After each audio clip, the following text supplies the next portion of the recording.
What's up, everybody? It's Gary V, and this is the Sports Card Strategy Show, because you know this, there is no off-season. Yes, this is DJ Ski. I'm Jeff Wilson. Hey guys, Andy Broom, Vice President CGC Cards. Hey, this is Jason Howard with Panini. Yo, I'm Q Harrison. This is Teapot from Sports Card Investor. I'm loving the content. Loving the content here. The Sports Card Strategy Show. The Sports Card Strategy Show. This is the Sports Card Strategy Show with your man, Paul Hickey. What's good? Part of the NoOffSeason.com Sports Card Network, the #1 place for advice on how to make money flipping sports cards. Thanks for tuning in, and remember, there is no off-season. You already know there is no off-season. No off-season! All right, you ready to rock? Ready to go.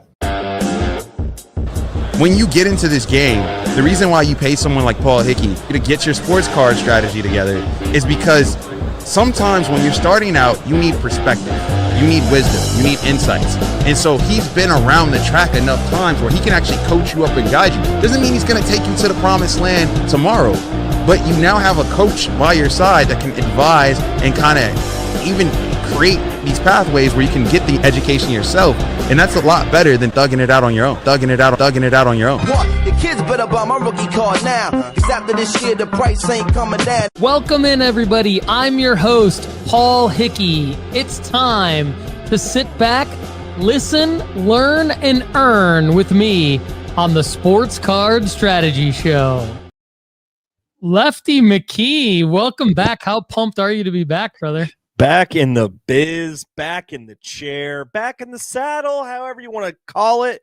I'm back, man, and it's been a long time off. I told Paul Hickey right before we started, I said, bro, I'm a little rusty. I think I'm a little nervous. Like, I don't know. What is a sports card, and so I'm ready to be back. I'm ready to be flying. As I was preparing some of our notes today, I was like, man, it's different when you take a week off in this game, bro. Like, you kind of can't.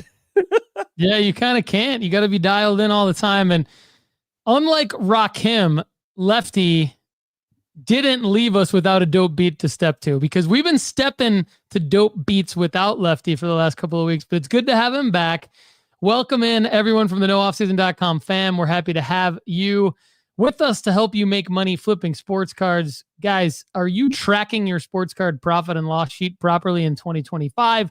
Sports Card School and our inventory tracker help you to do so. That's how I even know what my L's and W's are, which we're going to talk about later on in today's episode. Go premium at NoOffSeason.com. Multiple pricing tiers, weekly, monthly, and annual.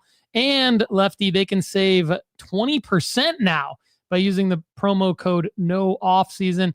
If you guys are buying into too many breaks, which many of you are, email me at paul@nooffseason.com for help. We can help you with break that breaking habit. Yeah, exactly. We're just about, I don't know, less than 3 months away from the National now. Don't forget that we want to meet you there. 10 people will be able to meet us at the National. If you're planning on attending, we'd love to meet up with you. Go premium at nooffseason.com. Use your member points to be one of 10 people that can attend our meet and greet at the National. It'll be super fun. Lefty, a lot to talk about today. Let's get into, we got some sports related news, some sports card related news. I'm just going to kind of give a quick rundown before we get into it. Scottie Scheffler wins the PGA. John Rahm craps his pants. It was exciting to see at one point. I know you were gearing up for your OKC game 7 against Jokic and the Nuggets, which we'll talk about here in a second. But I was tuned into the PGA Championship. At one point, Scottie, Bryson, and Rahm were like all right there, and that was yesterday. And then on Saturday, Fitzpatrick and some of the other guys were in there too. And I was like, dang, this is gonna be sweet. But Scheffler just basically ran away over 5 strokes. Yeah, he won. He did. And so when you use our sports card analyzer and predictor tool at nooffseason.com, there's a ton of Scottie. If you just type in Scottie Scheffler and then search, you see like some ridiculous sales data from yesterday.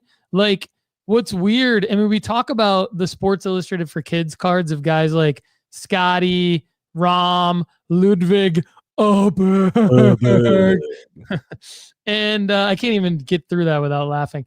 And Scottie, like I always say, Scottie's 2017 SI for kids is really his own only investable card because that's his rookie card. But he's got a 2022, and dude, his 2022. So this is 5 years after his rookie card. His 2022 SI for kids card sold for $59.99. Not once, but let me just see. If you use our sports card analyzer and predictor tool, you can chart them. It sold another time for $25. This is just raw. So like an average sale of $42.49 for a 5th year Scottie Scheffler raw SI for kids card. And then if you chart his rookie from 2017, which is a much better like action shot, a PSA 7 sold on Saturday for $795. A raw sold for $189.99 on Saturday. So, I mean, we've talked about this sold today a lot. So let's see. What was the sale from today? I'm trying to $250 raw. Okay, sweet. Maybe I haven't refreshed since my show prep earlier today. Yeah, here we go. I see it. I just refreshed. It says raw near min or better. $250 raw. Yep. So the proof is in the data. Like we talk about these as selling markers all the time, these major golf tournaments, and you can clearly make money buying the top guys and selling during the majors. Top guys being Scottie, Rahm, and then, there's other guys that like, it's weird to say Scottie and Rahm, right? Because you've got a bunch of other guys, Rory, DeChambeau, like we talked about Rory data after the Masters. Like there's a bunch of top guys, but Berg, I think is going to win a major at some point. Mm-hmm. I like guys that only have SI for kids cards because it's just easier to pick out the right card for them. But I was floored to see that even his, like the sales data on these rookie cards is crazy from where it was even last year. After he won the Masters, this is way up from where it was last year when he won the Masters, and it's crazy to see his 2022 card selling for that much. That's just ridiculous. But we've got the run that he's on right now is pretty incredible. Like he's had a 4-year stretch that's been pretty amazing. There's probably 1 or 2 things he can do to make his card prices go up more. And those 2 things that he can do, i.e. enter Rory territory / Tiger / whatever, are his next 2 majors. Paul, do you think he goes on and wins both of those majors this year? And this card goes from not only $250, but goes to $1,000 raw?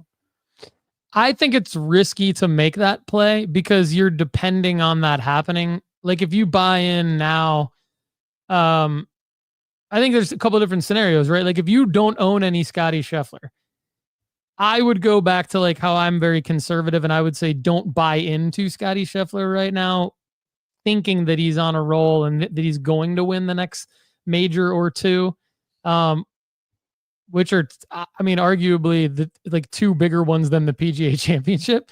Yeah. Because I think that's too risky of a play to buy in at. I think you make most of your money on the buy side. So I wouldn't do that. But I do think that it's possible that he does win 1 or 2 of the next majors and that it is possible that these cards continue to go up. I wouldn't rule it out. So that's to say if you do own some Scottie cards and you don't want to sell yet, I think it's probably okay because you could make even more money. And I don't normally say that, but I just think we're in a unique position with him. It's not, I don't think the odds are as long as like saying, okay, I'm going to pick, say the Thunder to win the championship, not this year, but next year. You know what I mean? Like those are long odds, like, because that kind of a thing. But I think then AKA like buying into Shea, right? Mm-hmm. But like, I think buying into Scottie, I just think he's in a unique scenario. Like he is that much better than just about everybody else. Man, And it's not even he's never not near the top of the leaderboard. It's like every tournament I look at, I'm like, you don't have to worry. You don't have to look at, oh, is Scottie Scheffler playing? Because when you pull it up on ESPN, he's like, oh, Scottie Scheffler and freaking top 3 again. He's in the top 10, like at all times. I know, man. Or tied for think, being like, in the top 10 at all times.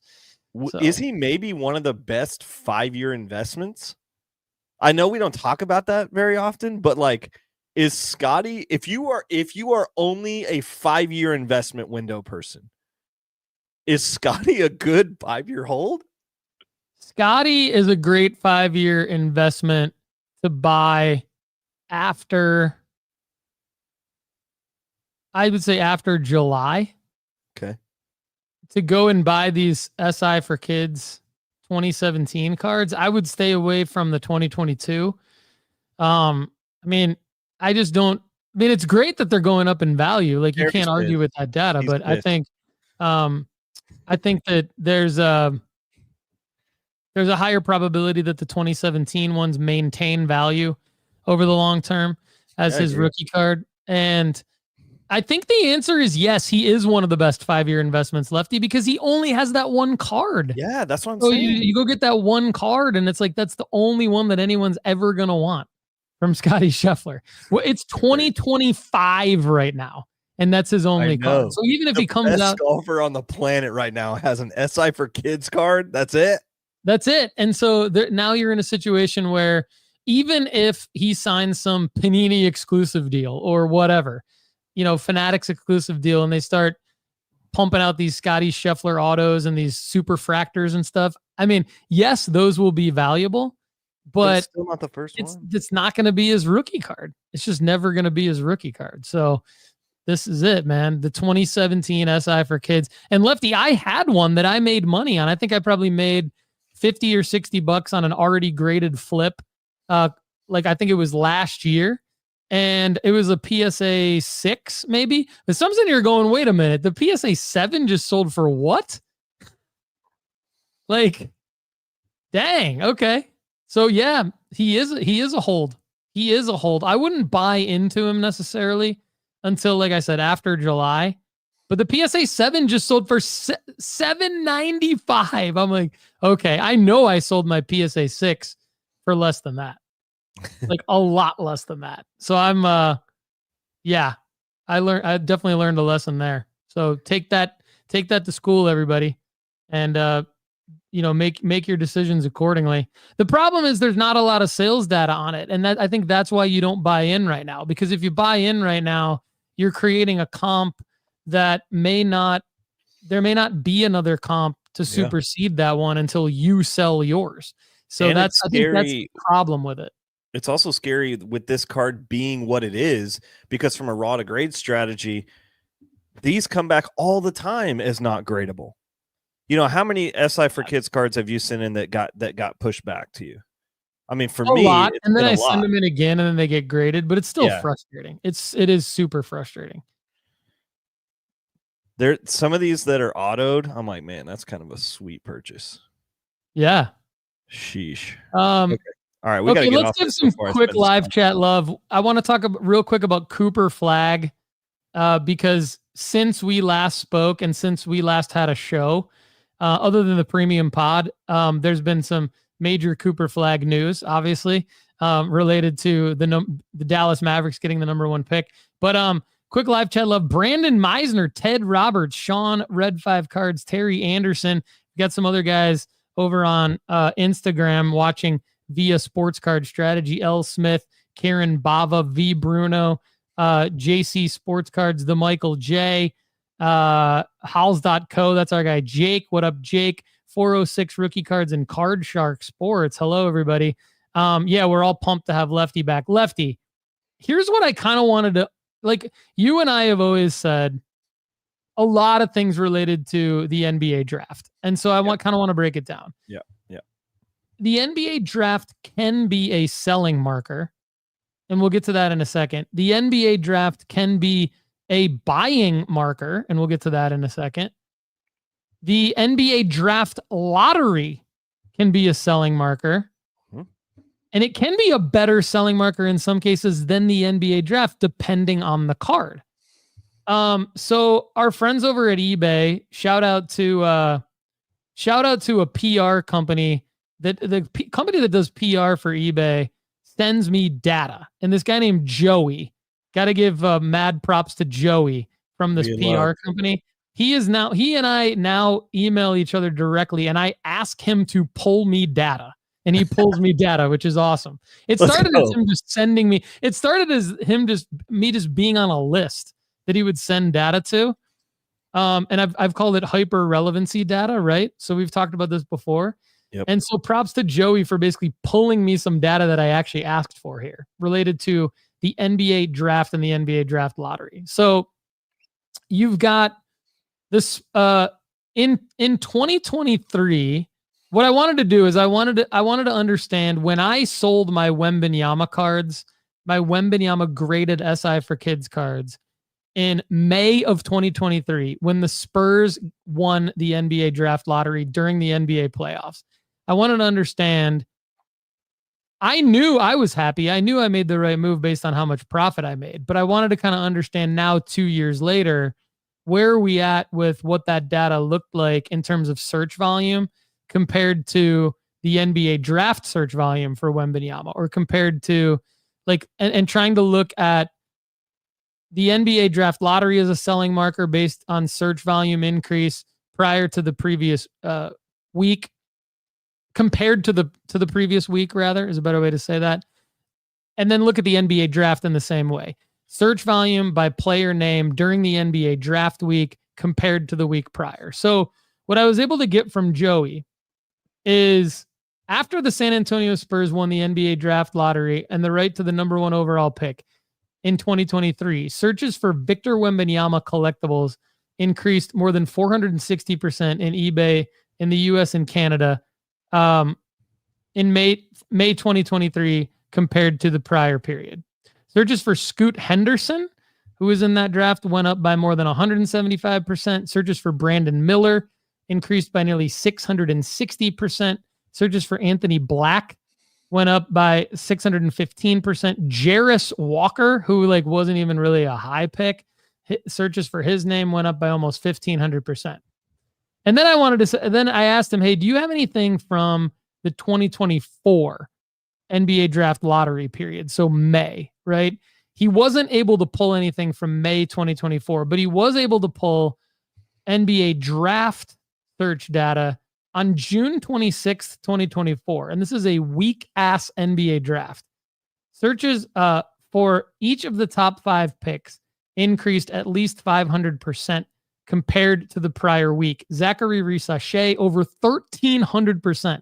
Alex Sarr, your guy, over 1,200%. My God. Reed Shepherd, over 500%. Stephon Castle, my guy, who won Rookie of the Year, over 1,300%. Ron Holland, over 1,500%. The 5 most searched first-round picks on eBay on June 26th were Zachary Risachet, Reed Shepherd, Rob Dillingham, Stephon Castle, and Matas Buzelis. So basically, a lot to unpack there, Lefty, right? First, you know how my mind works. I like to go to, okay, so what does all this mean, right? Yeah. What cards should people be selling based on the Cooper Flagg news? So the takeaway is okay, the NBA draft lottery is a selling marker, right? So should people be selling their Cooper Flagg cards? I said in last week's episode, yes. The Cooper Flagg cards that exist right now mostly are the Bowman Now cards, the Bowman U Now cards. Yeah. I said sell those. So I think, even though we don't have the actual data from last week yet from Joey, I think that that's still the right call. I think now the NBA draft upcoming is a buying marker for a lot of reasons that you and I have already talked about. The Panini Instant Draft Night cards for Cooper Flagg. I mean, and then probably even better will be the Topps Now autos. If we can get a Topps Now auto of Cooper Flagg, he's not going to sign for Panini.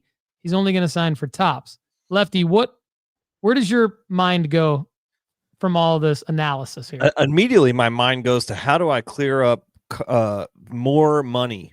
Like how do I get more liquid? You know, like what cards do I need to get out of right now in the next 6 days to be able to get into more Cooper Flagg cards? Because my biggest wins over the last 12 months have all been Cooper Flagg or Caitlin Clark related. You know, but you know, this isn't where we're talking about Caitlin Clark, but going for a triple double on night 1 of the WNBA season, that girl is MVP ready. That's all I'm saying.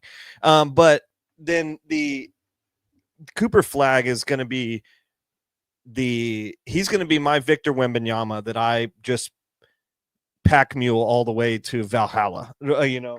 And so I'm just going to keep buying cards as he's more relevant, and, you know, like, and so I actually felt, you know, maybe about 3 weeks ago before the draft lottery, when it looked like he was going to go to either the, you know, Charlotte or Washington or something like that, I was like, God, man, couldn't be worse for his market, you know? And then the NBA rigged, I mean, you know, NBA lottery goes to Dallas, and I could not be more excited now. So I'm looking at these Bowman Chrome first cards that I have, and I wasn't going to submit all of them to SGC or anything because I was like, you know, like that's kind of a tight window and some other stuff. Now I'm looking at these cards thinking, well, I might as well just go ahead and send them to SGC, you know, and get these out there, because I'll talk about this later, but the data is looking okay on those cards, you know, coming from SGC 10. So I'm excited about Flagg's future. I'm excited about what we could be making on this deal. And Dallas is a perfect landing spot for him. I think he could win Rookie of the Year next year, and the Mavericks could be like deep in the playoffs. If you know, if that team is healthy, you know, they've got a bunch of injury issues. If Klay Thompson comes back, like, dang, dude, that team could be very good. Make Nico look like an absolute hero. Him going to a team that's like won an NBA championship in the last couple of decades, and yeah, what the heck, dude? Gone to the NBA Finals last year. That is a much bigger market situation for his hype and his overall card value than anything else. So I think, you know, again, this is the first chance we've had to talk about publicly, outside of just our premium members, the impact of the NBA draft lottery on Cooper Flagg's value. And I think now he becomes even more of a buy on draft night for those instant cards and those Tops Now cards. I think there's huge plays to be made there. And I think for anything that is like, you know, the Bowman U Now card number 44, for example, was kind of the last one that we talked about out of the first 3. You know, those in PSA 10 are going for between $35 and $50, mainly closer to $35, which, so now your profit margin is shrunk real low on that. You're looking at $6-7 a card for a PSA 10 total net profit margin. Still a profit, but definitely shrinking. So I think that's another reason, like, other than the fact that the hype is huge around him right now because he's going to go to Dallas, you got to look at what the card is as well and be smart about that. You know, if you've got a low serial numbered card or a McDonald's All-American auto, because he doesn't have that many autographed cards out yet, or you got a Bowman U Chrome first auto, I'm not saying go sell those, but I'm saying if you've got a lower tier card, you probably want to go ahead and just take advantage of it, because there's only going to be more and more Cooper Flagg cards coming out. So if you're a longtime listener, you know this routine by now. If you're new to the show, you might just be kind of getting into the groove of how we help you time the market with buying and selling. And as much as it can be player dependent, a lot of it's card dependent too, especially when you're looking at a guy like Cooper Flagg, who is only at the beginning of his cards being released. And I agree with Lefty in terms of just, I think the impact he's going to have on the court as well. So that, but that's not going to drive the value up if you've got a base card Bowman U Now 44 PSA 10. That might drive the value up if you've got a low serial number auto. If he ends up winning Rookie of the Year and leading Dallas far into the playoffs and that kind of thing. Or say, a shoe relic. A shoe relic. Yeah, what's the update on your shoe relic? It's still freaking pending, bro. Golly, dude. That's crazy. It's been several months, but I guess. And by the way, it's also pending for my Jaden Daniels card still. Wow. Yeah, that's a long time. All right, we're going to keep it moving here, Lefty McKee. Wouldn't it be nice if there were a tool that you could just upload pictures of a card and it would tell you what it would grade and or what it would be worth in the future? We built one. Card Analyzer and Predictor Tool. Go premium at nooffseason.com. Multiple pricing tiers, weekly, monthly, annual. Use the promo code NOOFFSEASON. Save 20% now. Couple of real quick things. Let's talk about your Thunder, okay? Let's talk about your Thunder. Let's talk about it. We got Lefty back after a couple of weeks hiatus. So I pulled up some Shea data. Certainly, if you go over the last 14 or the last 30 days, there are an enormous amount of his cards that are up by $100 or more from where they last sat, which is a good sort of point to say, okay, you're making profit on that card. Like you're going to make a good amount of profit on that card. Lefty, I'm very excited for you as a loyal Thunder fan that they're moving on to the Western Conference Finals. I think it's going to be an amazing series between him and the Minnesota Timberwolves. Him and his Thunder, of course. Don't want to discount Chet, Jay Will, Caruso, all the other Thunder, Hartenstein. I mean, they got a great team. But so does Minnesota. Lefty, where's your head at? Quick fandom take, quick card take based on Shea. Well, when you look backwards about us evaluating the Shea PSA 10 versus the Doncic PSA 10, now we're not looking like we're in a great spot. Like I wasn't able to get out of the Doncic PSA 10 when I wanted to or at what I wanted to because they did not show up like I thought they would in the playoffs. Ant-Man is just destroyed them. It wasn't a healthy series from LeBron or Luka really. And now that Timberwolves team is definitely the team to beat. I am more afraid of the Timberwolves than I am the Pacers or the Knicks. And so I think this will be one of the most fun series that this Thunder team will rise to the occasion for. And last night I was a little nervous, if I'm honest. I'm like, man, that first couple of minutes, Jokic was just dominating. And then we put Crew Daddy on him and he just shut him down. What are the odds of Alex Caruso shutting down Jokic? I mean, come on, dude. That was awesome. But Not from a high. card, yeah, but it happened. Lefty, this is interesting though. Like that card that you mentioned, there's a lot of Shea cards that are up, like I just mentioned, but that Prism Silver PSA 10 from 2018, it's a pop 690. It doesn't have the RC shield. None of the Prisms do, which sucks. We talk about that. That card sold yesterday for $1,177. Wow. That is not. It's hot. That's not where I thought it would be. That is not. That's low. If you're So wondering. I guess I made the right call. Yeah, because so that leads me to believe that it's gonna take Shea winning the Finals MVP, which means not only did the Thunder win the championship, but Shea is the star of the series. It's going to take him winning the Finals MVP, I think, for that card. Like, if I don't remember exactly what we said on that episode where we did the gauntlet. I know what you're talking about, though. I know what you're talking about. We had to pick between this and Luka. Yeah. We picked Luka because we thought it wasn't going to take as much for Luka's value to go up. Well, the Lakers are out of the playoffs, so that didn't really go our way. But I think in that episode, I might have said something along the lines of, I think it's going to take Shea winning the championship and winning Finals MVP for this card to go up. I think as of now, even though he put up 35 or 37 or whatever in Game 7 yesterday, I think I'm still right on that. Yeah. I mean, the take didn't go like we wanted to because Luka didn't end up doing he didn't have a great game against Timberwolves, and they didn't beat the Timberwolves like we thought, but it was like the buy-in price was similar, And I was like, okay, if Luka wins this series, it could go up to $2,000. And then you were like, yeah, I don't think this card for Shea goes up to $2,000 unless it's a finals MVP situation, which we were like, yeah, okay, let's make the smarter buy and do Luka.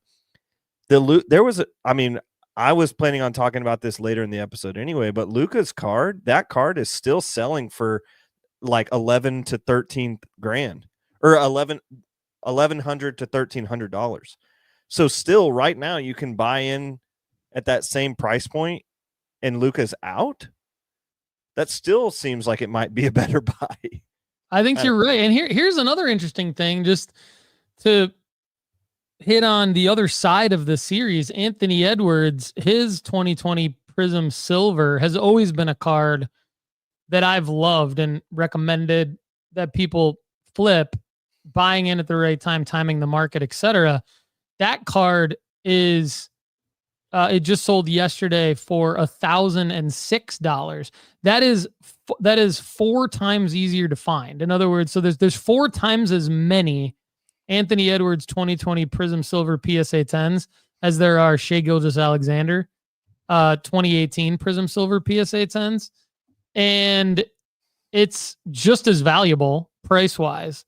It's up more. It's up a lot more than Shai's is. So if you did buy into it earlier, timing the market like February, March, etc., you're up quite a bit. Even the SGC 10 is actually up the most in terms of dollar amount. That's up $250 right now. It sold a couple of weeks ago for $695. So it's interesting when you look at like 2 of the most exciting players in the world. Shai's getting a ton of media coverage. Like the whole series of OKC and Denver, I heard this sentence so many times where it was like MVP candidates, the two MVP candidates, Jokic and Shai and Jokic, MVP Shai, MVP, like, and you don't hear MVP Anthony Edwards out of the media's mouth. Yet he's the one in the hobby that's demanding the higher pricing and is up. And this is the second offseason in a row where his cards have done the exact same thing. So you asked me earlier in the episode, what you said, do you think Scottie Scheffler's 2017 SI for Kids card is like a top 5 hold? I said yes. I also think this Anthony Edwards, is the same thing. What do you think? I think so too, man. I mean, we know that the NBA is fickle about their NBA MVPs. You know, like realistically, 10 years ago, it should have been LeBron, and people get kind of bored of that. So the MVP votes go to somebody that's maybe not the MVP, but somebody who's maybe having it's almost like a comeback player of the year award almost. You know, it's almost like, okay, who has played really well this year compared to where they were last year? That's really almost what the MVP goes to. You know, because like, I'm a Shai lifer right now, but Jokic's numbers are out of this world this year. But people are just like, yeah, it's Shai because of what his team has done and some other things and all, you know, like, which I'm fully on support of right now. But if it was the other way, I'd be like, why is this the case? You know? Yeah, I think that's a good point. And so all that to say, you have Jokic, who's been there, done that. You have Shai, if he ends up winning it this year, which I think he will, which will be been there, done that. So who's the next guy? Who's the guy that the NBA is going to be like, nope, this is his time to have the MVP? Who is it, Paul? You know who it is. You know who it is. It's Ant-Man. It's Ant-Man. It's Ant-Man. Like, it's next in line. Yeah, I mean, it could be It's Doncic, super obvious to you and I. It's super obvious to you and I that it has to be Ant-Man. Yeah. He's too good. He's too, and I see the reason why the hobby likes him more than Shai. He's flashier. He's more exciting. He's Jordan. He's the next. Yeah. He is the next Jordan. Like, period. Yeah. Like, and you know, I said that a few years ago. Like, I didn't say those words a few years ago, but you and I have had conversations over the starting 3 years ago. Yeah. About that. And when he came out of Georgia, I was a little worried. I was like, man, I just don't know. I think in this original set, I was more focused on the mellow ball cards that came out of this set than I was the Anthony Edwards right off the bat. But like, he's totally impressed me though. Like, I mean, when you watch him, watching him play is different than looking at that. what the highlights are and the box score and all that. Cause you see how much quicker he is consistently than everybody else. And you see, even when he doesn't make a highlight play, the way that he gets to the rim and the way that he finishes at the rim. And now his shot is getting better. And he's the best 3-point shooter. Come on, dude. Ridiculous. Yeah, I think the next 5 years will be Anthony Edwards galore. You know, so and just to clarify what I was saying a minute ago, because I think it's always important to do that. Same thing I said with Scottie. Like, don't buy Ant-Man right now, because now is the time where his prices are up significantly. I would buy. I would think that Ant-Man's prices will come down. If not in August, then definitely in like December. And then those will be your buying windows of where Lefty and I are saying, we're saying he's going to be a top 5-year hold, but there's also, you have to buy in at the right time, because you could still, even if you don't want to hold him, like you could flip in and out of that card and make money if you're patient to be like, okay, well, I'm going to buy in August or December and then I'm going to sell in May. And then that's a long time to hold a card, but we think you'll be in good shape if you time it correctly. Yeah. Ben A, Ziggy, Andrew McDade, Richard V, John W. What's up, everybody in the live chat? Lefty, anything else you want to add on that topic before we go to the next? Yeah, I do. There was one more thing that I had a discussion with a guy recently, and I said, Anthony Edwards is pretty much our modern day Jordan.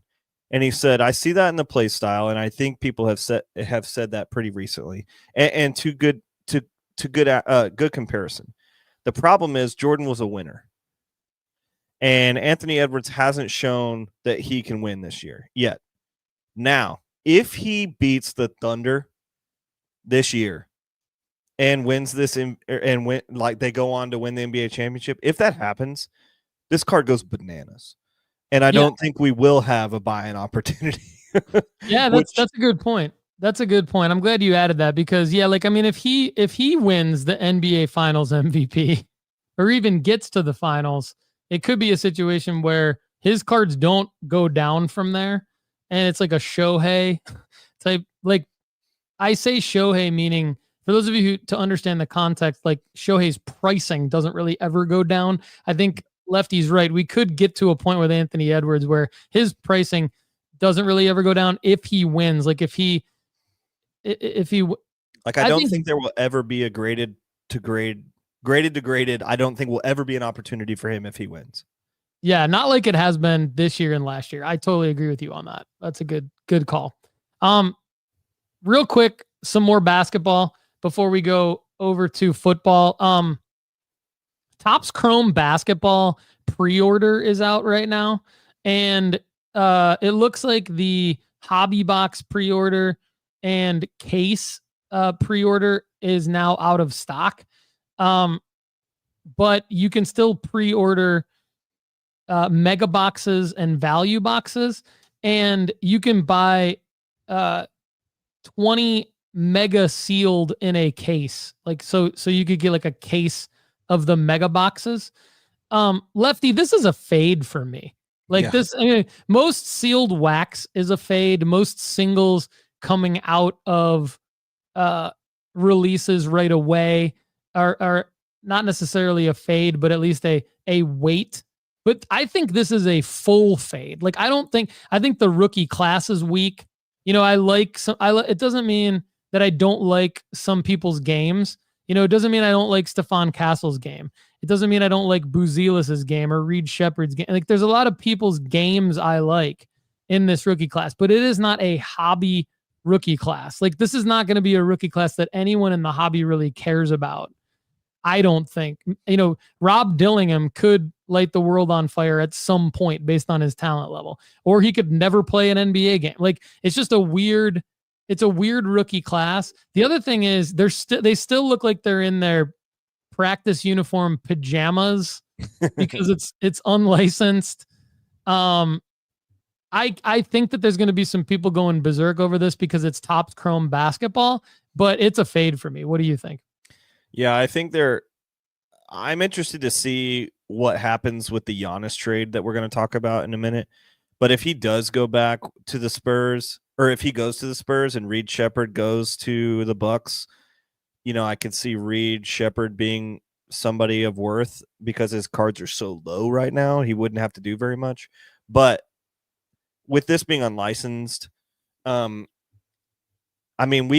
tried to get in on the Wemby Topps Chrome last year, and to some degree we did, but the quality was bad on these prints and some other things. There was it was hard to find a gradable selection, and so it was just like, oh man, I'm just not impressed with Topps Chrome recently because they're preparing for next year. And this is kind of the last run of it being what it is. And so I'm sure they're just packing it in for 26 and making something out of it but still trying to put some product out. So I'm fading this one as well.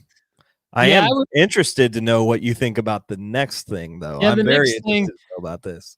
So let us know what you guys are all doing with the Topps Chrome basketball. It just does not, it's not a good recipe for Lefty and I to try and make money flipping singles or doing anything with the wax. But yeah, this next one, the data has shown what we're about to talk about. And somebody in our live chat, Ben in our live chat, has a question about it. So it's actually perfect timing, Ben. Good work out of you.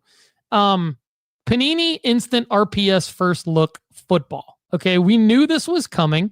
We have stories about it from last year. Maybe, I don't know if we'll have time to get into it deeply into this conversation, but maybe we'll try to mention last year's releases and the opportunities from it. But yeah, what Lefty's talking about is if you go to paniniamerica.net and then shop for the instant under NFL 2025 NFL RPS First Look, these are significant because they're we talked about the draft night a couple weeks ago, the draft night cards. These are shot at an event that is hosted currently by Panini because they still have the licensing for the NFL.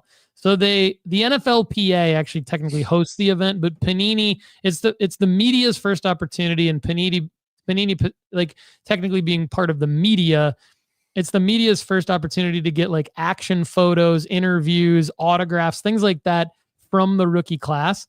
And so this year you have Panini Instant RPS First Looks available for Ashton Genty, Cam Scatabo, Cam Ward, Colston Loveland.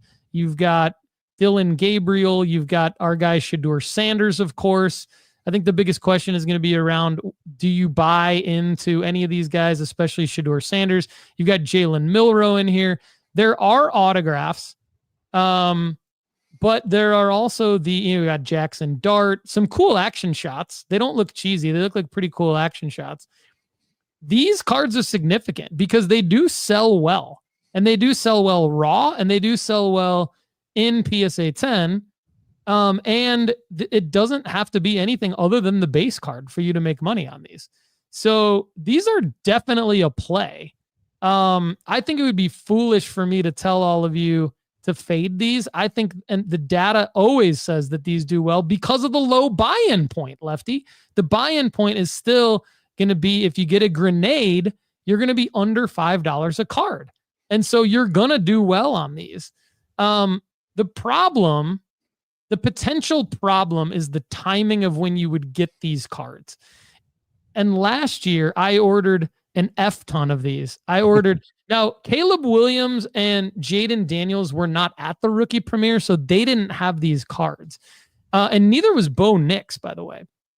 So that was part of the reason why I came on the show in late August and said, hey, we're going to do all these Caleb Williams, Jaden Daniels, and Bo Nix, Panini Instant from the preseason, et cetera, et cetera. Everything ties together, right? So that was part of the reason. But JJ McCarthy, I bought a bunch of JJ McCarthy's, and those, like, it was interesting. You're $5 a card. I sold like 3 or 4 JJ McCarthy raw cards for like $50 each. And then he got injured in that preseason game, and then they came down to more or less, but I still sold them raw for around $10-15 each. And this is not, for all intents and purposes, a card that should go up in value. The timing is important because it ends up being a card in a pro uniform with the RC shield at a time. If you get them before August and then sell them in August, you can make a ton of money. What we don't know, how long is it going to take Panini to get us these cards? Last year, it took them all the way through the month of August to get us these cards. Yeah, I think these cards are exciting to me because one, I've seen Shedeur in a Browns uniform, and so immediately I'm like, dang, that's sick. I want that, and I'm not the regular person that buys cards, and I'm still like, I want that, and so I know there's a million other people that would say, yeah, that's sick. I want that. I think Shedeur having an autographed version of this card is kind of cool. We talked about the open edition autograph for his draft night card. I think I'd be way more excited about the open autograph version of this card because he's in a Browns uniform. But I think I might go ahead and buy a grenade of Cam Ward and Shedeur Sanders of this card with the expectation that because they already have all these pictures and stuff, I might just roll the dice on this. I don't know. I mean, this is like their last card that they can make, if I'm right? Yep. Well, I mean, the next card that they would make would be like a preseason debut. They would have the actual ones when they actually start playing for the instance. You're right. This one has a good runway. The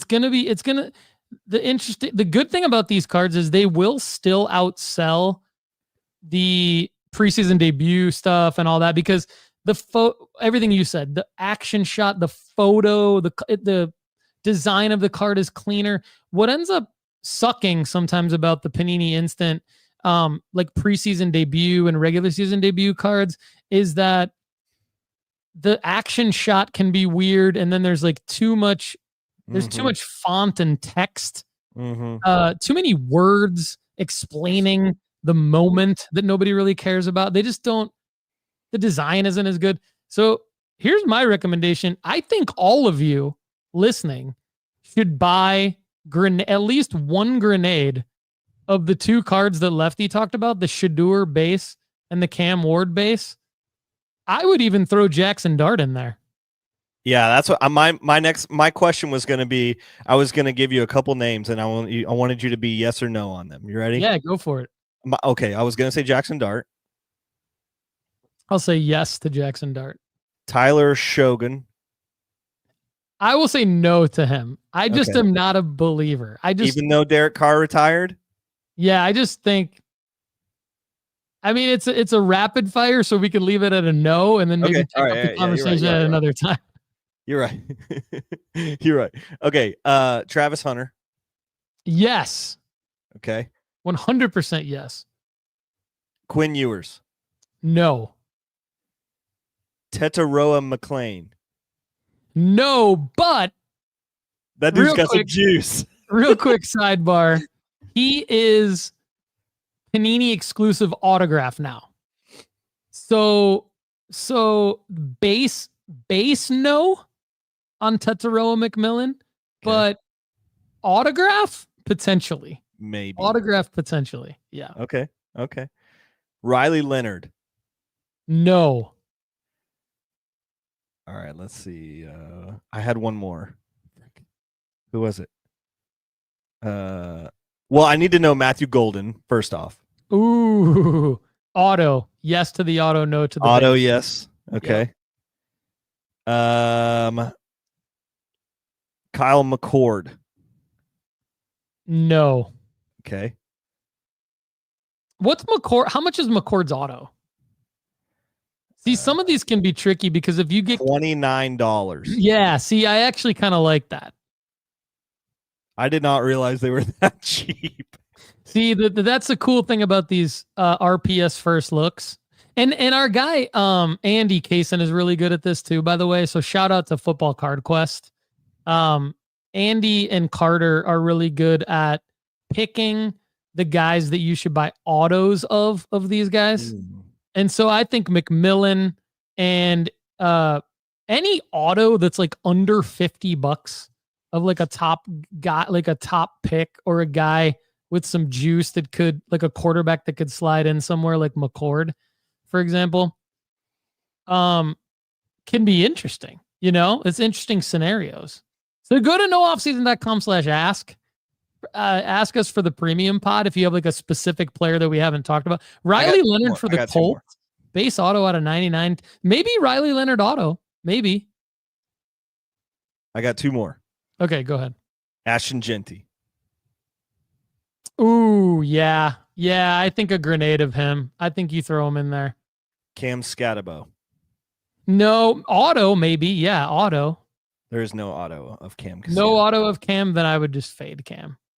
And then Dylan Gabriel for what it's worth. Nope. Gotta go Shador. You're not even gonna hedge. I'm not even gonna hedge the Shador bet. I'm just going. Let's go. Brian Bartunik says Will Howard ? Lefty, what do you think about Will Howard? Who? No, I'm kidding. No, I'm probably passing on Will. Yeah, I think I'm gonna pass on Will Howard. Well, he does play for the Steelers, and they don't really have a quarterback, so that's an interesting one, Brian. Yeah. I'm still passing. He's a Pittsburgh. He's a Crapsburg Steeler. You know, okay, Brian, I like that you asked about Will Howard. If there were an auto for the $25 or $30 that you could get for like the Kyle McCord, then yeah, because the autos are going to have the upside. Here's the reason why. And the reason why I'm so like yes, no, or auto on this is because like we could have, if we would have planned this better, we could have made this called the segment yes, no, or auto. Let's go ahead and call it that right now. Yes, no, or auto. The reason why is because like I've had Spencer Rattler base cards don't sell well, but I've had like random wide receiver Johnson auto and I've made money on it. Like I can't think of who it was, but like Brendan Rice. Okay. You know, Brian Thomas Jr. ended up being a stud, but I had like a Brian Thomas Jr., a Brendan Rice, and some other guy from last year who didn't really do that much. So I think you get like, I don't think his name was Random Johnson, but it was something like. I don't think it was either. I'm going to go on a limb and say it was not Random Johnson. But Tetsuroa McMillan auto could be like, yes, but Tetsuroa McMillan base, nah. You know, Kyle, like Riley Leonard auto, interesting. Riley Leonard base, no. You know, that kind of thing. All right, but that's a great. So if you have a yes, no, or auto question for this RPS first look, send it to nooffseason.com/ask. We've got Ariel, Zach in the house. What's up, guys? Appreciate you jumping in. Lefty, real quick, one thing that happened to me that was just kind of like notable is that I bought a card off of My Slabs and the seller immediately, and it was like $1,000+ card. Like I thought about it for a while. I'm like, do I want to do this? This could be risky. Well, I bought it and I bought it through PayPal because I knew if you go through the PayPal route, you can get like that immediate refund. Well, I got an immediate refund from the seller and the seller was like, I'm so sorry. I sold this card a year ago on eBay. That's why we don't do it. A year ago. So I'm like, is My Slabs completely dead? Like, is anyone giving it CPR? Is anyone getting the AED off the wall to jumpstart My Slabs' heart right now? Like, what is going on there, Lefty? Dude, My Slabs, ick. Yeah, like what? I want to know from the nooffseason.com fam. Like, are any of you buying or selling on My Slabs? Because it just feels to me like people are just listing stuff, forgetting about it, not even removing it, all that stuff. All right. NoOffSeason.com is now your number one place for finding the top sports card auctions, Lefty. If you're not sure what to search for on eBay, which I think is kind of a common problem, right? You're new to the hobby. You're like, what do I even put into this search bar? Like, this is intimidating. Just go to nooffseason.com and click our top sports card auctions page. We are curating the top sports card auctions off of eBay for you. So we've built this tool that basically feeds in what we think the top auctions are from eBay automatically that are ending soon too. So it really, it's kind of a culmination of a lot of stuff we always talk about, like buy via auctions, and only certain players, only certain cards, that kind of thing. So, and then we're adding player by player auction. So there's going to, it's not up yet, but I'm working on it.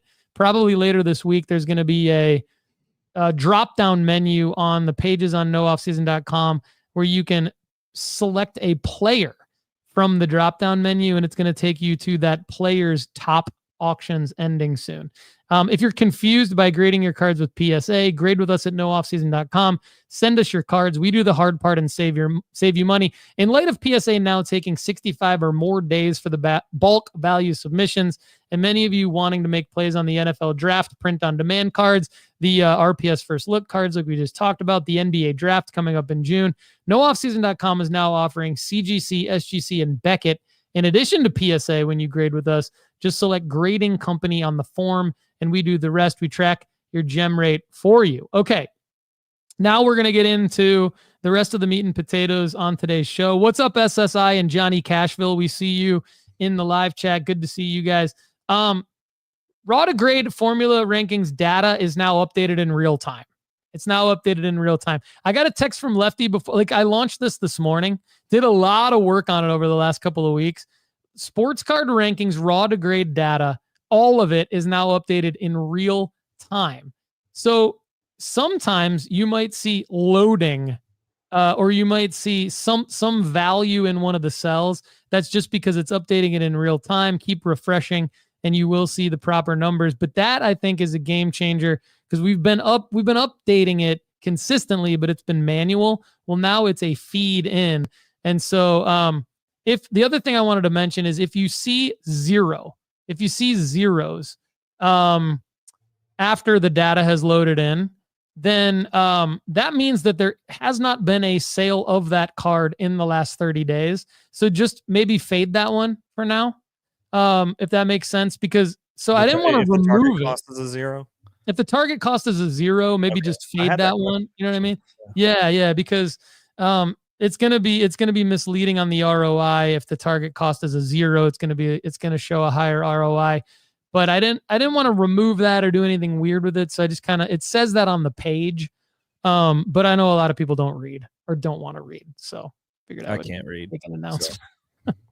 I can't even read. That's why I look at cards all day. I'm like, ooh, pretty. More rankings coming. Hopefully in the next couple of weeks, we're gonna have graded to raw, updated in real time, and then adding cracking and submitting rankings that are going to be updated in real time with data from eBay, Fanatics Collect, Golden, MySlabs, and more. Well, maybe I don't need to pull in from MySlabs since they're dead. Okay, my play of the month. My play of the month is Giannis, and I'm going to go through a few of his cards. But the reason I'm picking Giannis is because I think that he already has been and will continue to be rumored in trades for a while. The NBA trade deadline, the NBA calendar year for 2025, 2026 doesn't start till like the first week of July. So you're going to hear a ton of rumors between now and then something could happen. So I think when the something that could happen happens, I think that's going to be a potentially bigger selling marker than the rumor. Then I think you could buy in on some of the rumors. Even though I know a lot of people say sell on the rumors, I think with a guy like Giannis, I think it could be a big enough splash to where you might be like, more people will be like, I now want his cards. So if you buy into Giannis while he's not playing, but he's kind of in the news over the next couple of months, I think he's going to be in the news massively in July, potentially July through like October. And so those could be like a lot of good selling markers July through October with Giannis cards. I think he's going to move teams. I texted Lefty and Turner over the weekend because I told my son Max last week, I think like my hot take, which is coming out of nowhere, is like he could go somewhere like Houston, because Houston has a lot of young talent that they're not going to win championships with, but they could package a Jalen Green, a Reed Shepherd, a Jabari Smith Jr., a Dylan Brooks. Like I think the Bucks should demand a package like, I don't know who's going to have the leverage here, but I think if I'm the Bucks, I'm demanding a massive package to trade Giannis. And maybe I don't know. There's a lot of things I don't know about the contract situation. So the Bucks might not have the leverage, but if they do, I think there could be a big package like that. If they don't, we could see Giannis going where, Lefty? Like you said, San Antonio. It could be the Lakers. It could be like, Oh a my lot of different gosh. places. Imagine him going to LA. Oh my word. Yeah. First I just off, think he 3 moves out of ball Milwaukee. dominant stars. Like, what would you do with all that? JJ Redick would have a I think field. you'd win. I think you'd win multiple championships. You would win at least one game. Can guarantee that. You would. I can't guarantee much, but winning at least one game, I feel like I can go out on a limb and Even say if it's just Luka and Giannis. yeah. I mean, They trade LeBron to Milwaukee. even like LeBron just like, I don't want to play anymore. He's not going to do that. But anyway, Giannis 2013 Prism base. The other part of this is the right card, right? So we want you to make a smart decision. So the following cards, I think, are smart decision cards. Giannis 2013 Prism base PSA 10, $380 buy-in point already graded. You've already got upside in that based on our rankings. So I've chosen cards here that I think are cards that I would have looked at even without this kind of stuff potentially happening, because it might not happen. So you got to play it that way. And then if it does happen, you're up big, I think.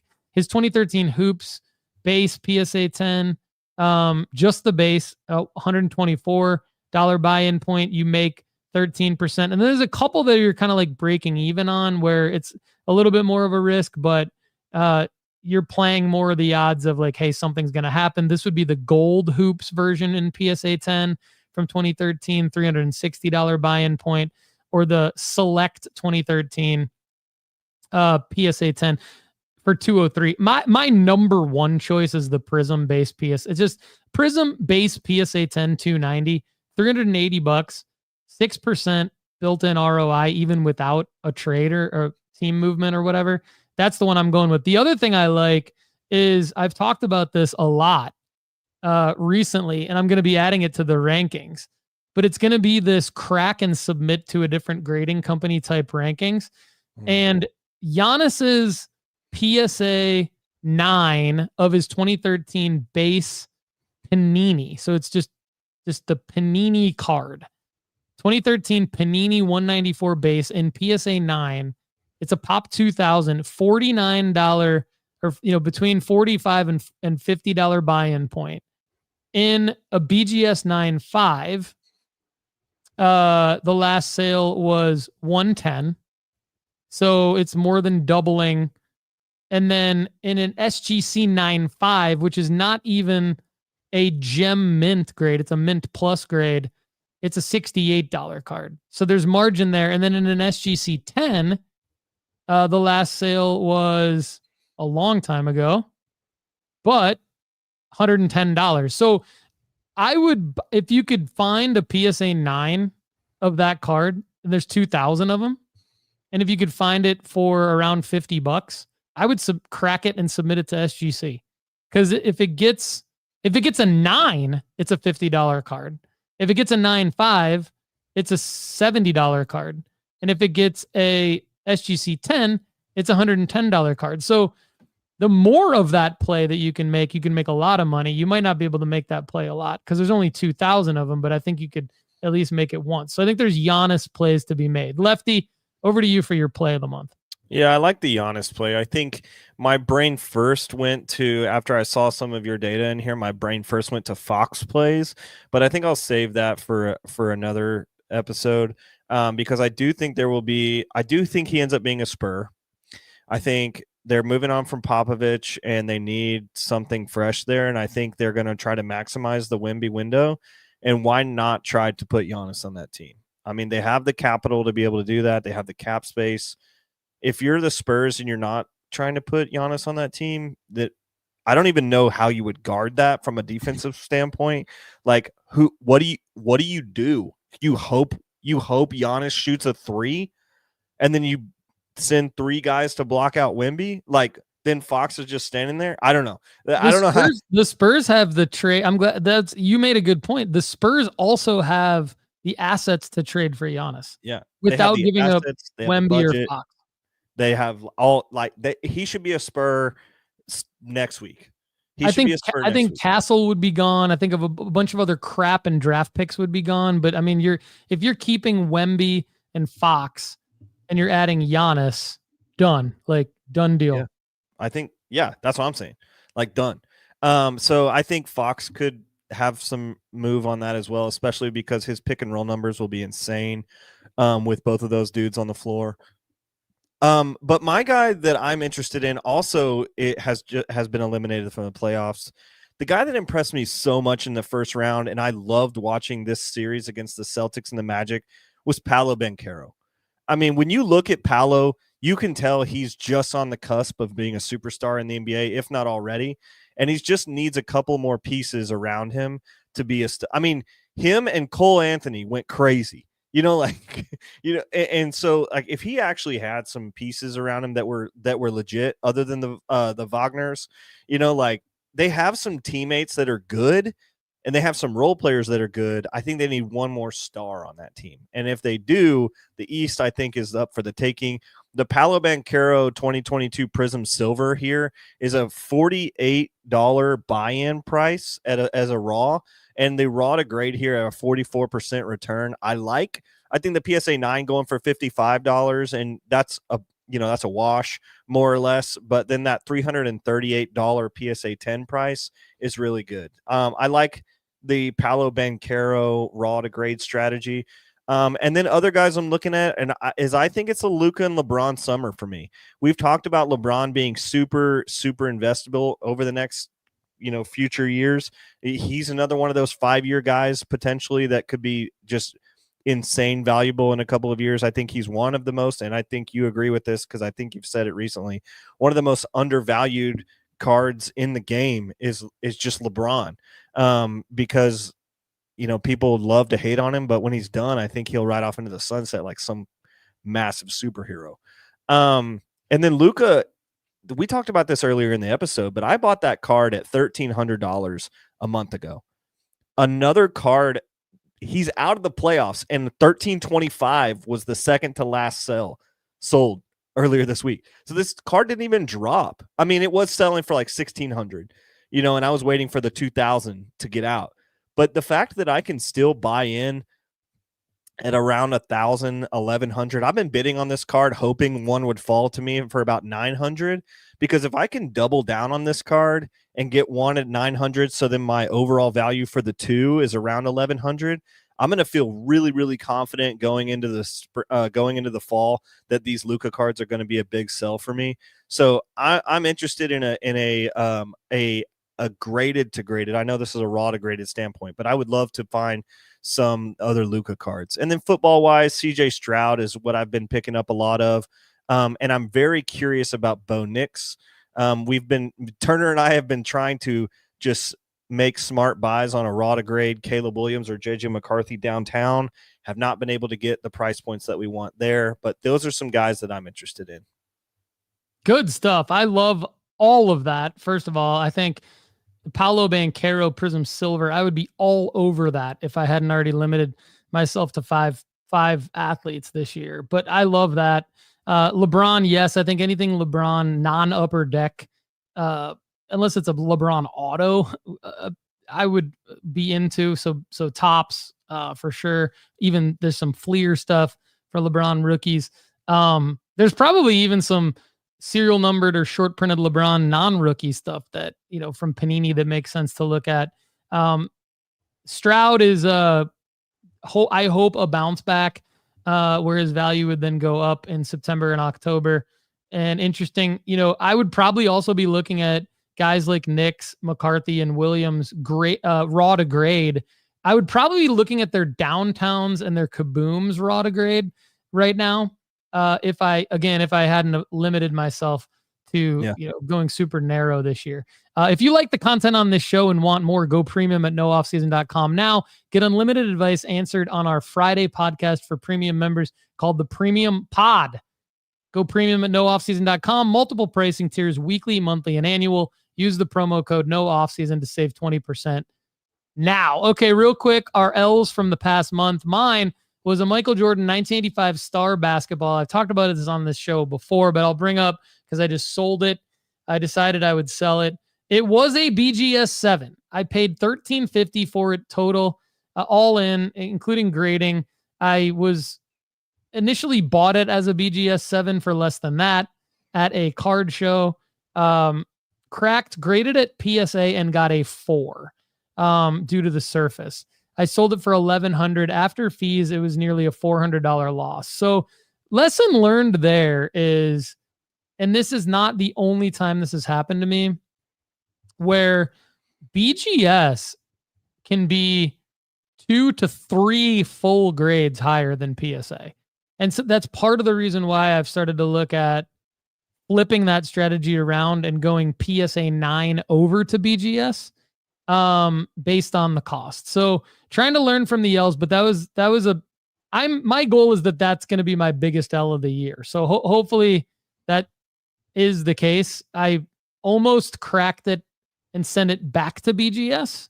I was really, really thinking about it, but I just kind of kept doing the math and figuring that I just needed to get the $1,100 back.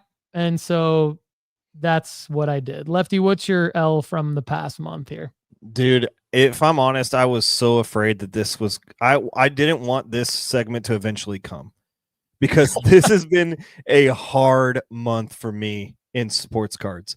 I've had it's been brutal is the word I've used. After a late 2024 and early 2025 that seemed like we had the Midas touch where everything was turning to gold, I got a little sloppy, started making some marginal buys, and didn't make good choices. And the first quarter of 2025 has been brutal for me.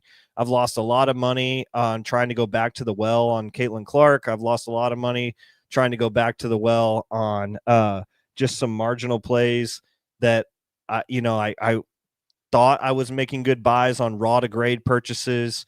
And it's just been a brutal month where the cards I've gotten in didn't look like the cards I've bought on eBay. I just didn't turn out well for me. None of the plays I've made this month have turned out well other than the Cooper Flagg. I lost money on players I was hoping to make spikes on, like Luka. I'm still holding that card. That's $1,000 that I'm sitting on into the off season.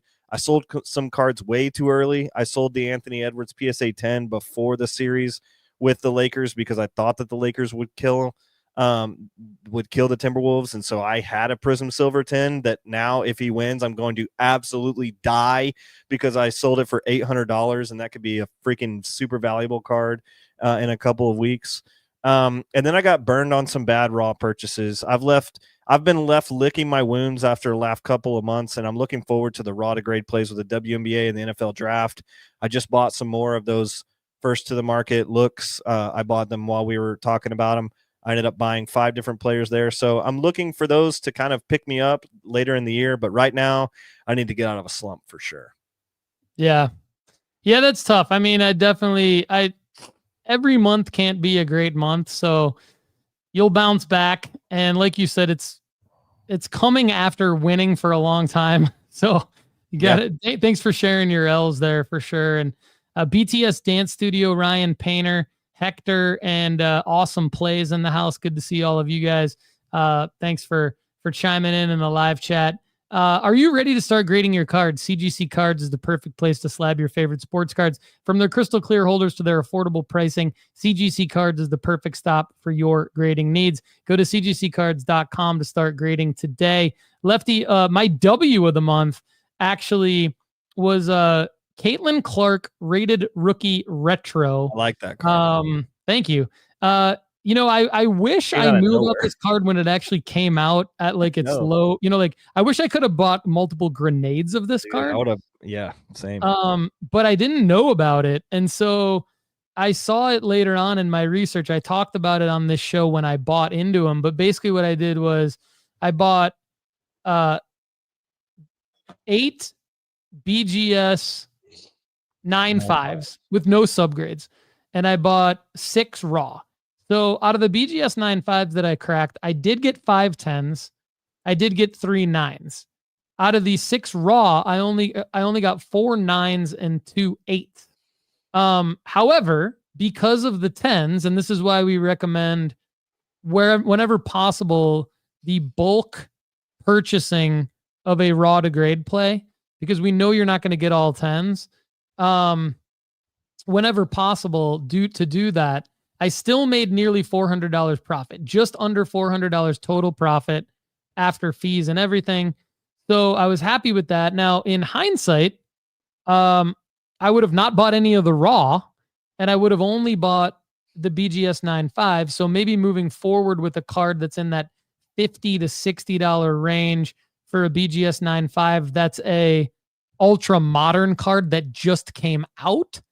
That's going to be different, a different gem rate, a different success rate than what I said a minute ago with the cards from the 80s that I haven't had success. The cards from the 80s have seemed to be upwards of 3 grades higher in BGS than in PSA.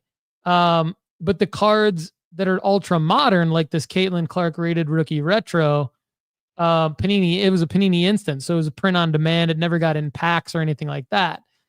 Those types of cards appear to be better plays in the BGS 9.5s to cross over to the PSA 10s. So I was happy about that. Lefty, what's your W of the month, man? My W of the month is a little bit different. I had to bring a W of the month that I was a part of, but it's from my buddy Jordan Butler. I asked him earlier today, I said, could I share this story with the people? Because it's just a fun one, dude. It's just a good one. So Jordan has been out of the hobby. I was talking to him quite a bit about what we have been doing. You know, like in my personal life, people are like, hey, you're the sports card guy, right? You know, I'm like, yeah, I had to do a lot of sports card stuff. And, you know, of course, a lot of the guys are like, man, I need to get back into that, you know, and then I'm like, yeah, you should be a part of the sports card strategy community. And, you know, like we've got a listen to trial, the pod, baby. 82 cents a day, you know. There you go. But this guy, Jordan, actually was just like, you know what? I was thinking about you the other day. And when I was at line at Walmart, I saw a pack of cards and I had an extra $30 in my wallet. So I was like, okay, I'm going to buy, you know, my first pack of cards since, you know, maybe middle school. The guy opens up the cards and pulls a whale, Paul, a whale. He pulls a red ink out of 75 Heritage rookie auto of Paul Skeens. What the frick? And this is the autos that Paul and I talked about a month or so ago. Paul brought it up about being rookie autos that we largely disregard because we don't like the Heritage product. But the red autos out of 75 with them being pin numbered and stuff, it's like maybe there's something there to it. Well, Jordan pulls an out of 75 mother frickin' Skeens. Huge card. Raw, this is selling already for just under $2,000. He texted me for advice, and I was like, dude, let's get this thing graded, because even an 8.5 or an 8.5 was selling for like $6,000, I think. And so we put it in the May special on the 10-day turnaround, $50 to PSA. And I should have the grade later this week. I'm excited for Jordan. Pretty quiet month for me when I'm licking my wounds. I haven't had a whole lot of dubs this month, other than yesterday my Paige Beckers shipped, you know, so now the Paige Beckers will get here. I'm also considering a win that I'm able to move stuff to SGC now. We haven't done that in a long time. And I talked about this at the very beginning of the episode, but it's a win for me now that my cards are at SGC and CGC. I actually sent 20 one way and 20 the other, because I didn't want to wait on the long turnaround from PSA to get Cooper Flagg. I wanted to have his cards back during the summer, and I wanted for him, you know, I wanted these cards to be able to be moved during the summer, like the summer league, because I'm sure he'll do something crazy in the summer league. So I ended up sending them to SGC and CGC, and then shipped them directly to the vault, which is another thing that I think is cool. You know, the return address I sent for those cards to go straight to the vault, so it'll just be like I graded with PSA, honestly. So I'm pretty excited about it. There's not been a sold Bowman U number 16, this card, in SGC 10 yet that hasn't been a numbered parallel, but the other Cooper Flagg, like 1 and 44 have sold, and the margin is still the right number that we need based on SGC being a little bit cheaper. So that's not, the high end isn't selling, they're not going for $60, but they're selling for like 45, but it's $10 cheaper as well to grade them there. So the money still ends up adding up, right? So I think I'm going to be good. And then I've got to remain to see what I'm going to do with all these other Cooper Flagg cards now. I might just sell them in a bulk thing on draft night. So a lot of great stuff there, Lefty, and can't wait to hear how your grades come back from CGC and SGC. I think it's super smart to think about the summer league as a selling marker. I'm glad you brought that up. That's huge right there, actually. And so speaking of CGC, we've talked about CGC a couple times in the last few minutes. We're going to bring in now Andy Broom from CGC Cards. Got to show you this card real quick before we do that. For those of you that are watching online with us, you got to look at this card. This is it. What a beauty of a card. This is the Skeens. This is the Skeens. Yeah, that's great. I've got a lot of thoughts on that. We might actually hold this topic over until next week, because I want to break this down a little bit from just a philosophical hobby standpoint, like an entry level. Tune in next week, everybody, because we're going to break this down. Like getting new people into the hobby, is something like this good or bad or medium, right? And so I love it. And I'm glad ultimately that happened. Like You'll want love the advice people to. Okay. Yeah. I can't wait to hear what advice Lefty gave his friend. And I can't wait to break that down. So I'm going to try to remember to put that at the top of our agenda for our opening for next week, because I think it's phenomenal. It's a phenomenal topic. Lot going on in my brain about that right now. And congrats to you and your friend for just being a part of a part of that joy, getting joy from a rip. Pumped about it. So we bring in, on most episodes, we bring in either something from Sports Card School at nooffseason.com or something from the premium pod, just so that non-premium members can get a flavor of what's going on over there. I decided to elevate this content from head grader of CGC Cards, VP of CGC Cards, Andy Broom, who has been on our premium pod and in Sports Card School. This is originally a question from one of our premium members. How is a card assigned a grade? So just a reminder, if you want Andy Broom to answer your question, go to nooffseason.com/ask and select Ask a Grader as the category for your question. And we're going to get Andy Broom to answer your question. But here is a question from a different premium member. How is a card assigned a grade? Hi, I'm Andy Broom, Vice President of CGC Cards. In the mailbag, we have this question. If grades are 1 to 10, how do you arrive at the grade numerically? Meaning, if the card is slightly off center on the front and back, and there's one soft corner, everything else is great, what is the overall grade? No one seems to have an answer. I understand the grading process in terms of what flaws to look for, but I am completely in the dark as to how you actually arrive at a 9 or a 7 or etc. Well, that's a great question. We all know the industry standard grading scale of 1 to 10, but how do we apply the grading standards for each of these numerical grades? There are standards written for each grade. For instance, the highest grade for a card with a light crease is going to be a 4.5. But what is a light crease versus a heavy crease? Flaws are not equal. Some areas and types of damage will weigh differently in the overall grade of the card. Now, a professional grader must understand the grading standards and the different weights and how they work like an equation to find the overall card grade. And that all comes with grader training and mentoring. Our internal grade school teaches graders how to interpret the grading standards and how to apply them to customer cards. But this doesn't mean you can't learn at home. Start with our detailed grading scale and standards on cgccards.com and use your own graded cards for training. If you've never graded cards before or are still unsure about grading, I suggest you submit just a small handful of cards to start with. Before you submit, examine each of these cards and write down what you think the grade should be. When you receive your graded cards back, compare this to your original grades. Now, this is a great way to learn how to grade cards. For more on the tools you need to grade cards at home, check out our grade school videos on YouTube. As for which way we start grading, from 10 down or from 0 up, well, that's an easy one. We always start at the top at a pristine 10, and then we'll deduct any flaws from there. So that's pretty interesting to hear it from the head grader of CGC Cards. Thanks, Andy Broom, for that. For more on not only grading, but buying and selling tips and getting started in the hobby, go to nooffseason.com and click on Sports Card School. And there's a lot of great stuff there. Lefty, anything else you want to add for today's episode real quick before I hit him with the outro, baby?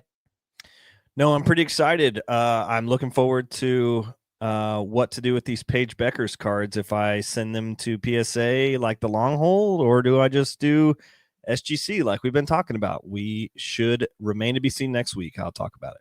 Sounds good, man. We'll see you all soon. Have a great day. Thanks so much for being here with us on the Sports Card Strategy Show. If you enjoyed the content on today's show, there's plenty more waiting for you at nooffseason.com. Just go to nooffseason.com right now and get a free 30-day trial. You get our formula-based sports card rankings, sports card school, inventory tracker, the ability to grade with us, and the premium podcast where we answer an unlimited amount of your questions. Check it out right now at nooffseason.com. For everyone at nooffseason.com, I'm Paul Hickey. Thanks again for being here with us on the Sports Card Strategy Show. We'll see you again soon. Have a great day.